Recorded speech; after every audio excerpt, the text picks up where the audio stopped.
téléspectateur yu ITV di nuyu di leen ziar juróom benn waxtu moo jot ba tegal ñeent fukki simili ak juróom soo leen taxul tuuti ñu faram fàcceel leen lu gën a fës ci xibaaru marax yi. bokk na ci lu gën a fës ci xibaaru marax yi mooy bis bu ñu jagleel wàllum géej ñi nga xamante ne ñoo ci yëngu di nappkat yi seen ay tolof naka noonu lu ñuy wax tamit pêche illégale ak bateau étranger yi ñoom nan nañ koy dundee ci biir xibaar yi daan ci ànd ak reportage bu Seynabou Baaw. leneen lu ñuy waxtaanee ci biir xibaar yi muy lu jëm ci wàllum avortement jur toom xamante ni moom moo di ñu faat ko lu nekk lu doy waar li nga xamante ni ñu bëre ànduñu si moo tax Ami Diouf am na si reportage sa Gueule Tapée dañ si ànd ak moom ci biir xibaar yi. rubrique découverte Papa Alioune Sarr Saliou Deme ak Baro Sow tey di ñu xamal Dindé Felo nag foofu nag lu fa gën a nemmeeku ci wàllum kéemtaan mooy ndox mi tamit mën nga ko seen lu mat téeméeri mètre mu nekk li nga xamante ni ku fa dem di fa visiter loolu mënoo ko ñàkk bàyyi xel ndax dafa yéeme loolu Papa Alioune Sarr dina si ànd ak ñun si ñeexteelu xibaar yi mu doon rubrique découverte. mbokk téléspectateurs yi loolu moo gën a fës ci xibaaru marax yi soo leen taaxil tuuti ñu yaatal ko.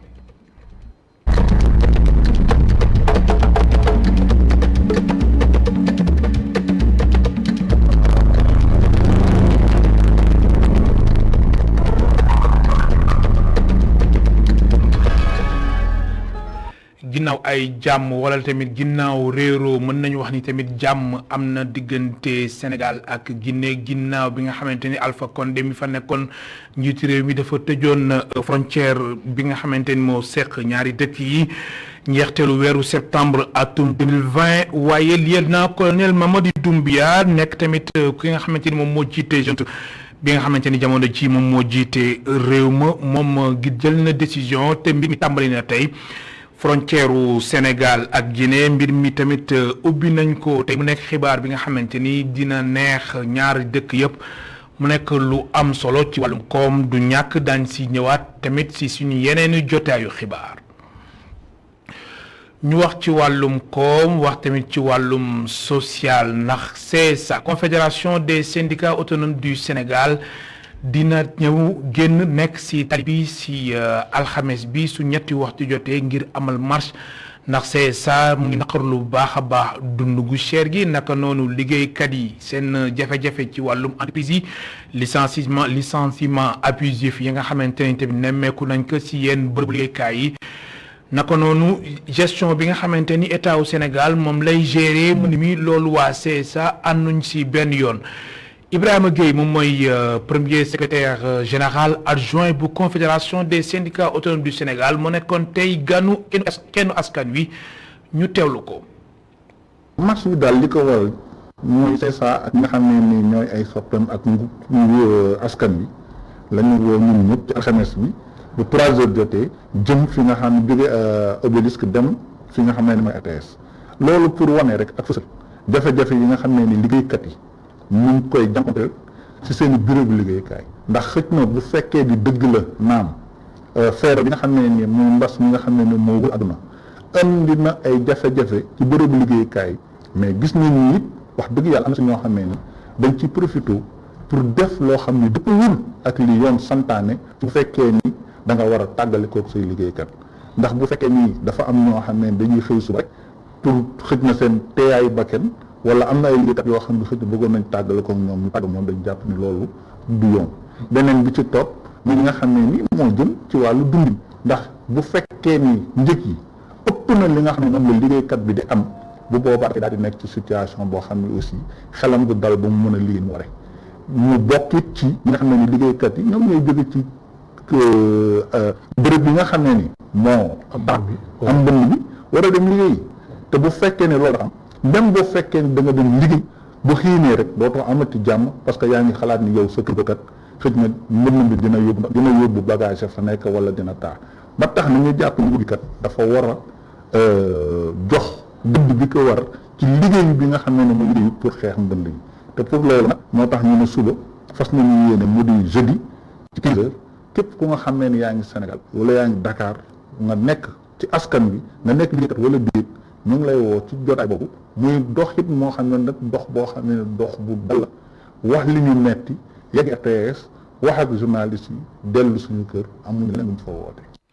bokk na si revendication yu CSA wàllum mbënd mi moo tax dañuy dem ca cité Saint-Louis nekk ca Kër Massar foofu askan bi fa yeewoo nelawatuñu ba yandoor ndax ndox mi dafa fees del jaaxle dëggantaan nañu def moo tax ñu sàkku si ñu ci réew mi président Macky Sall mu initié ay saafara nu mu gën a gaawee Mamadou Lamine Fati. askan wi dëkkee ci cité Saint-Louis nekkee ci wetu cité I44 ak cité Soboa bu Kër Massar ñoom ñu ngi xuus ci biir ndox mi le ndox gi nga xam ne jógewul seen gox gi waaye ci yeneen gox lay jógee waaye ndox joojule njàqare yu rëy la leen indil. ñu am benn société buy pomper ndoxu unité 9 Parcelles Assainies Kër Massar bi war a ko jaarale biir ASECNA bi sotti ci péage malheureusement seen tuyaux yi ci nekk ci biir ASECNA bi moo am problème di sotti ndox mi fees ASECNA miiru ASECNA bi ngay gis nii. mur bi dafa am ay jën yu gars yi bënn ndox mi di traversé nag bloqué suñu voie yëpp amuñu voie de sortie am na kër yi nga xamante ni gars yi tox nañ parce que ndox yi day ball si suuf kër yu bëri fii dañu am problème kër boo dugg kara yi day wadd ndax ndox mi moo ko si nappe bi bay ball si kër yi am na ñoo xam mën nañ toxu noonu am na ñoo xam mënuñu toxu dañuy dund si biir ndox mi noonu voie bi nga gis mooy suñu voie bu des si ñun def nañ fii ñaata camion de grava mënu la wax ñaata la parce que bëri tellement pour mën a rembler pour mën a di jàll oto yu bëri daf fi yàqu chaque jour plus de 500 oto dañ fi jaar parce que cité yi nekk si gannaaw fii alentour yëpp fii la ñuy jaar ndax fii rek moo fi agsi léegi. ndeke yow ñoom bind nañu ay bataaxal yóndee ko kilifa yu fi ne waaye ba tey jii la ñoom ñu ngi xaar gisuñu benn tontu ngir ñëw saafara seen jafe-jafe yooyu la. envoyé nañ préfecture sous préfet mairie bi même assainissement sous préfet bi ñëw na fi yéeg na si terrasse bi gis na ampleur dégâts yi waxoon na ne dana dem waxtaan seeg ay kilifaam pour dellusiwaat si ñun mais déggaatuñ ko parce que bu miir mi daanu catastrophe mooy am. benn yoon moo fi mujjee des ngir dugg seeni gox gi le rawatina miir bi nekk ci centre émetteur bu ASECNA bi nga xam ne saay su ne mu ngi waaj daanu ndax ndox mi nga xam ne moo fay jaarandi askan wi dëkkee ci cité Saint-Louis bu Kër Massar ñoom nañu mënatuñu toog ci seeni jafe-jafe ji le loolu tax na ñuy tàllal loxo kii di njiitam réew mi mu àddu leen ci jafe-jafe yi ni ñu woo le président de la République parce que xam nañ mooy kilifa gi moom bu si jógee même pas gars yi na solution bu war moom lañ siy woo ak képp ki nga xamante ni même bu fekkee ni volontaire nga ñëw dimbali ñu si kaa ba mu dañ ñu ngi la siy woo. Mamadou Lamine Fati ji la jaajëfal bu baax a baax daganal lu ñuy wax avortement fekkee ni nit ki dañ ko violé ñu koy waxtaanee ci réew mi ba tey am nañu si ànd am nañu si àndul moo tax débat bi dafa jàllaañoo ci biir dëkk bi soo demee ca Gueule Tapée foofu tamit ku nekk ak ni nga koy gisee moo tax Ami Diouf doxantu na fa ñu teewlu ko ak reportage bu mu si amal. yàq biir ci ku ñu sàkku wala waajuram sëy ak moom mi ngi indi ba tey werante li ni mel mën a sauver ay bakkan waaye itam am ay njeexital. jigéen ñi nga xam ne dañuy ëmb bu ko laxa di jël daw di làqutu ba di ci rey seen bakkan yenn saa yi di ci tëj ay nit mieux vaut demoon foofu sax expliquer seen cas bu ñu leen mënee jàppale leen ci sutura. inconvénient mooy bu si jigéen ñi nag profité wu ñi nga xam dañuy toj Kajoor toj Bawol ñoo dañ leen violé rek dañ leen kërtiki dem di dindi seen yàq seen biir yi wala borom jëkkër yi jabar yi nga xam ne seen jëkkër dañoo tukki ñi am ko ci mbedd mi di ko dindeeg yooyu taxul ñuy wax ñi koy wax mooy ñi nga xam ne nattu da leen dab ay xale yu ñu violé wala mar day taali ñi ñàkk xel maanaam mar day taali ci wax ji muy dof ñu violé leen ñoom mën nañu dindi seen bos ci njëkk ak teraanga ñi bañ a am dara lu leen lor. góor gi di ñaawlu bu baax li nga xam ne moo di avortement médicalisé. lu bon baaxul du bu baax amul benn avantage kii def na ko dañ bàyyi doo ñu maag yàlla xañ ni moom yàlla mooy ba bakkanu doomu aadama waaye soo bëggee ni kii du fi juddu te nga nekk julli kii di def na lu bon bàyyi kooku lu bon am lépp da jay doon bàkkaar rek même bu nekkee dara kese bàkkaar la heure buñ ko si légalisé rek lu bon di gën a bëri day yokk de bu nekkoon fukk dina nekk ñaar fukk bu nekkoon ñaar fukk dina nekk fanweer bu nekk ñeent fukk noonu lay demee day gën a yokk rek. daganal avortement médicalisé donte sax kër docteur daf lay taxawu li ni mel mën a am ay njeexital ci wërgu yaramu nit ki. bakkan la boo xam ne dafa ñëw ci yow mais ñëwul si coobare bi la neexee mais da nga koy bàyyi mu dund yàlla moo yore yëpp bàyyi ko mu dund bu dundee te mënoo koo jël yow en charge parce que da ngay ragal ñu ne la doom bi amul baay wala baay bi wala doom ji bu dundee ñu ne doom ji du xam kuy papaam su boobaa nga jël ko yóbbu ko joxe ko comme ñu mel ni ay SOS village SOS nga jox leen ko ñu yore ko man loolu laa wax mais bàyyi ko rek mu dund yàq biir bi mën nga ko yàq mu jeex nga def ni nga fa def ne fekk na am na ay sekkal yu bàyyi ci biir mën na la tere amaat doom ñu bari dañuy yàq bi rek jóge fa dootuñu amaat doom ñu bari dañuy yàq bi rek jóge fa amaat yeneen feebar yu leen dugg yooyu yëpp dafa bari quoi dafa bari am na ay inconvénients yu bari. ci atum 2019 junni ak ñaar téeméeri doomi aadama ñu sàkku leen suñu sukkandikoo ci ab kuréel buy liggéey ci wàllu woowee lim ba say loru ñiy faral di yàqal seen bopp biir lim ba takku lool mu doon juróomeelu mbir bi gën di faat bakkan fii ci Sénégal fukk ak juróom-ñeent ci téeméer bu jël ci ay soxna caabi féete leen ginnaaw te li leen ko yóbbee du lenn lu dul ñu doon yàq seen biir ci anam yu doy waar. soxna Ami Diouf tey jii si àllarba gi mooy bis bu ñu jagleel géej gi moo tax lu jëm ci wàllum napp bu jaarul yoon naka noonu bateau étranger yi bokk na si ay jafe-jafe yi nga xamante ni nappkat yi ñu ngi koy dund bis bu yàlla sàkk moo tax ñoom nee nañ seen activité bi nga xamante ni ñu ngi koy amal jamono ji métti na trop si ñoom na mën nañu wax ni sax gisuñu seen bopp moo tax Mame Seynabou Babou amal na si reportage Sayof ànd si caméra bi Seydina May. fu sori ngay tàmbalee dégg bruit vague yi fii le nag ab gaal buy soog a teer si ay jigéen yu dajaloo ñëpp di xaar leen muy ay jën yu ñu war a jaay ay xuloo sax seen biir ngir am lii di jën moom nag géej mbëggeel gu yàgg la Adja nag mbëggeel gii mu ngi ko jëlee ci ay waajuram lu ëpp fanweeri at moom moo ngi liggéey ci lu jëm ci géej waaye nag mu ngi xam le ni fan yii lépp soppeeku. géej gi nag amoon nay taa neex na torop ndax lu ne waaye am nga tasi waaye jamono booba ak bi léegi lorooñu xale yi amuñu xëy ñëpp a ngi si géej gi mais dara génn si mais ñàkk rek laru law bi moo tax nag neen force ñu dem géej waaye da ngay dem ba ñëw sax doo am loo ndékkee waaye ñoo ngi si rek suñuy doom yu gore. Maguette di ab nappkat moo ngi dëgg li Adja ji wax bu ñu sukkandikoo si moom lii leen nag lu ko waral mooy bateau yu jóge bitim réew yi nga xam ni moo leen di teree napp ni ñu ko bëggee. géej gi moom presque boo ko comme si moo ñu mokku daal man moom laa si ñu mokk rek. ñoom jamono ñu toll nii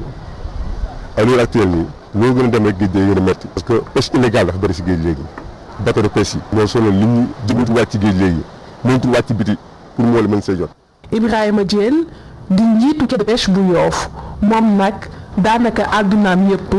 géej la ko jagleel. ni ko tubaab di waxee ça ne nourrit pas son nom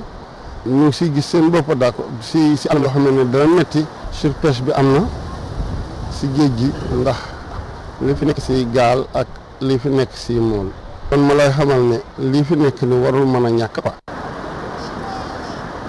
fi quai de pêche bi ay taabul yu bëri nemmeeku wuñ fi ay jën ay nit yu taxaw ci tefes gi ak ay xarkanam yu triste doolu di xaar gaal bu teer fi loolu di wane ne rek wàllum napp gi wàññeeku na bu baax a baax mu nekk loo xamante ne neexul benn yoon ñii di ci liggéey. ñu dellu siwaat si kàddu yu am solo yu xalif général des mourides Serigne Mountakha Bassirou Mbacké wax na ko ci cérémonie officielle bi bokk na si wàllum internet mu nekk li nga xamante ni askan bi war nañ si def nànk rawatina ndaw ñi te tamit si kàddoom ñu nemmeeku si que ni nga xamante ni moo di sëy yu bëri lu ko tas wàllum internet la ne Mariam Gueye moo si amal reportage.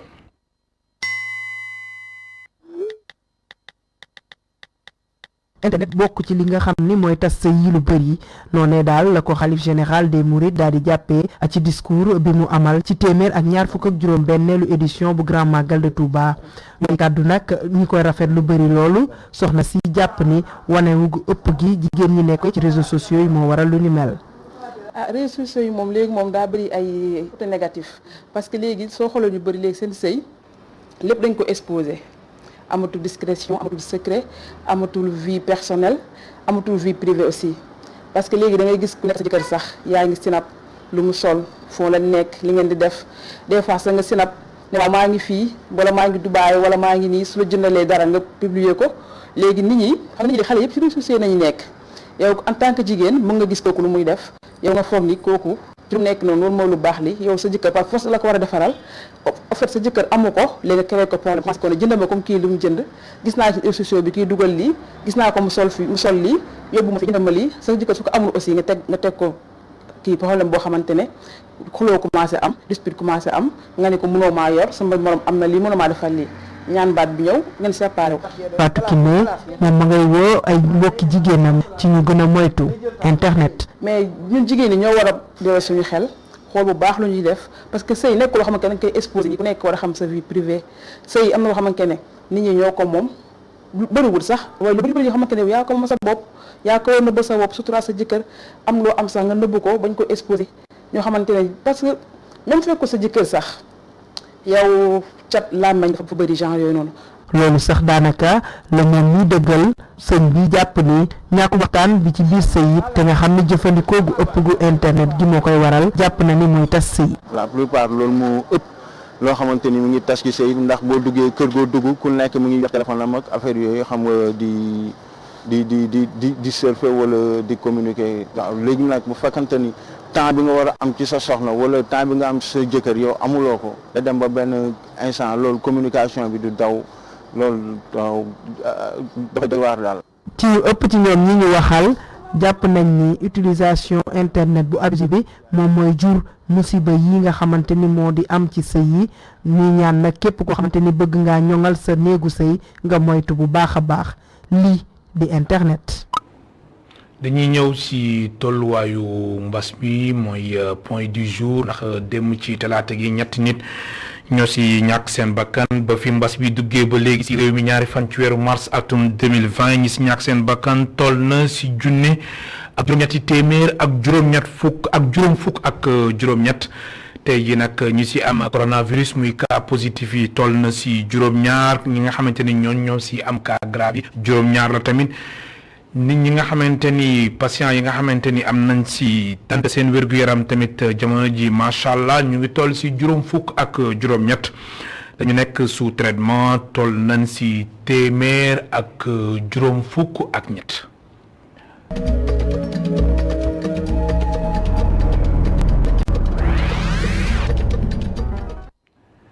agsi nañ ci rubrique découverte àllarba gu nekk tey jant dañuy dem ca Dindéfélo nekk ca Kédougou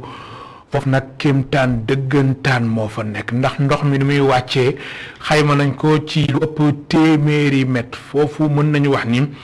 place bu mystique la moo tax ku fa dem foog nga yéemu loolu nag nañ nemmeeku ci Pape Alioune Sarr naka noonu Saliou Dem ak Bara Sow mi nekkoon ci caméra bi découverte ak Pape Alioune Sarr. dañuy dugg ci yoon boo xam ne ci périmètre bi nga verte moo ko wër endroit bi daal di bëri garab soleil bi moom mu jafe lool ngir mu sànni ci li nga xam ni mooy ay rayon solaire am sentier boo xam ne ci da koy topp bëri ndox mi nag ngay déglu ngir xam foo jëm ci bërëb bi nga xam ni tàngoor wuuti fi dara ngay dox ay mètre ngay gis trésor bi nga xam ni nature bi dakaa bëggoon a denc mu nekk chute d'eau boo xam ne ci kayowaayam toll na ci téeméeri mètre daal di daanu ci suuf li moo tax fii nekk piscine naturelle muy réserve boo xam ne ci ñu nuy xëcc bëri na loola. chaque fois nit yi dañu bëri fii dañu ñëw visiter fay fii durant le mois de Ramadan weer koor dañuy ñëw fii di yendu fii presque doo xam saa dégg sa naaj bi pour naaj bi à cause de naaj bi moo ñu ñëw fii di yendu fii moo tax. mu am tourisme am tamit lii di diini bërëb bi bëri na ñoo xam ne si dañ fi ñëw ngir daal di sàkku ay ñaan. am na ñu ñëw fii di sangu ñaan seen soxla sang fii dem am na endroit bu jullee boo jullee ñaan sa soxla yàlla mën nañu ko faj parce que ndox mi baax na am na benn série moo jaaroon fii yàgg na la. waaye nit ñi luñ fi gën a bëri di gën a indi li nga xam ni mooy seen mbalit écosystème bi commencé di yàqu waaye ñi nga xam ni mooy communauté di Dindéfélo ñoom dañu jukk di setal fii nga xam ni mooy cascade bi. am na ay nit yu bëri par exemple waa dëkk bi dafa organiser pour ñaari ba ñetti groupe pour ñëw chaque 2-3 jours ñëw fii di nettoyer.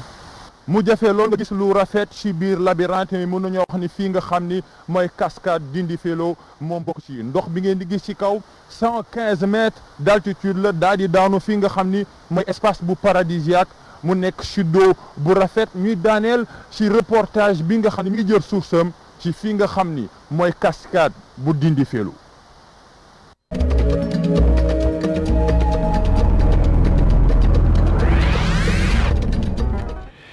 Papa Alioune Sarr di la jaajëfal bu baax a baax yow ak Bara Sow ak Serigne Saliou Deme mu nekkoon xibaar yi nga xamante ni moo fi gënoon fës si 18h45 muy xibaaru marax yi 19h45 xibaar yi ci kàllaama français ak Adama Anouchka Ba jërë ngeen jëf.